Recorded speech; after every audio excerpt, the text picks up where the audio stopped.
1 in 65. That's your odds of finding the perfect relationship. Also your odds of becoming a millionaire. Dr. Orion Taraban says these are the same number, and most people hear that and think, so I just need to keep grinding. But what if the 1 in 65 isn't a challenge? What if it's the bait? Here's the setup. Taraban's argument is clean. Rare outcomes require rare effort.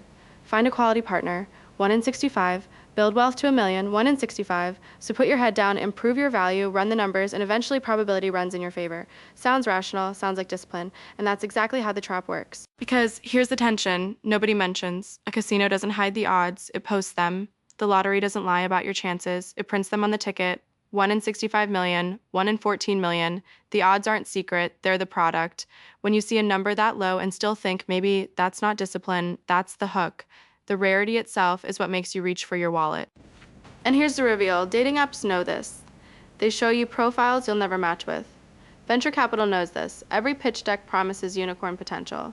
The fitness industry knows this. Before and after photos of the 1% who got shredded. Nobody's selling you the outcome. They're selling you the 1 in 65 feeling, the belief that you're one swipe, one pitch, one attempt away. The grind isn't what you pay to reach the dream. The grind is what they're selling. Let's go deeper. The sunk cost spiral works like this. You invest 6 months into dating, nothing. You invest 2 years into a startup, nothing. You invest a decade into a career path, still not a millionaire, and every time you consider quitting, you remember the odds, 1 in 65. I'm due. The math says I'm due, but the math doesn't say you're due. The math says each attempt is independent. You're not accumulating probability, you're accumulating sunk costs. Now the twist. Taraban compared dating to becoming a millionaire and said both are worth the work. But here's what he didn't say. Becoming a millionaire isn't a dating strategy. It's not even a wealth strategy. It's a probability trap designed to keep you producing. The real $1 million skill isn't persistence. It's knowing when 1 in 65 means keep going, and when it means you're being played, the house always wins because the house designed the game.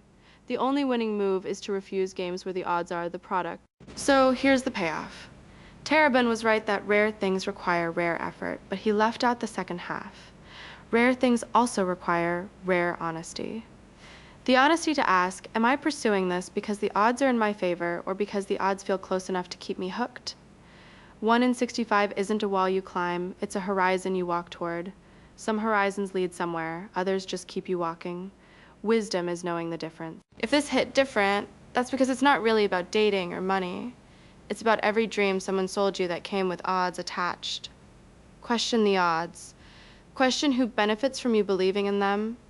And if you're walking toward a horizon that never gets closer, maybe it's time to pick a different horizon. Subscribe for